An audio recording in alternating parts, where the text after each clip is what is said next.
గొప్పలు చెప్పుకోవడం కాదు కానీ కాలేజీ ఏపుకి వెళ్ళాను ఇందాక. వెళ్తేని ఏటి అక్కడ మేటారు నన్ను చూసి, ఇదిగో అమ్మాయి లోపల క్లాసెస్ జరుగుతుంటే బయట వేసేస్తున్నావు అని మేటారు నన్ను అడుగుతుంటే నాకు పాడు సిగ్గేసిందమ్మా. ఇంకక్కడ కుర్రోళ్ళ కాలేజీ కుర్రోళ్ళు, ఓయ్ పాప న్యూ ఇయర్ జాయినింగ్ నువ్వు అని అడుగుతున్నారు. ఊరుకోనరా బాబా, నేను న్యూ ఇయర్ జాయినింగ్ ఏంటి, నాకు ఇద్దరు పిల్లలు పుట్టారు, నేను కాలేజీ అమ్మాయిని కాదని చెప్పేసి వచ్చేసాను. ఏ మాట కామాట చెప్పుకోవాలి. మధ్యలో ఎక్కడికి వెళ్ళినా కూడానే నిజం కాలేజీ పిల్లలు అనుకుంటున్నారు బాబాయ్. రోజు రోజుకి గ్లామర్ పెరిగిపోతున్నాను సుమా, నిజం తగ్గిచ్చేయాలి, లేకపోతే అందరి కొళ్ళు నా మీదే ఉంటాయి. మాస్టర్ గారు మా శ్రీదేవి గారిని పట్టుకుని క్లాస్కి వెళ్ళి అన్నారా? అక్కడ కుర్రోళ్ళు న్యూ ఇయర్ జాయినింగ్ అని అడిగారా?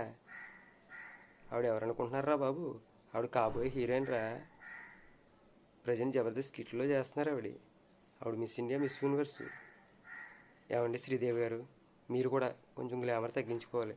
ఆ కుర్రోళ్ళు మిమ్మల్ని చూసుకుని అమ్మాయి అనుకుంటున్నారండి.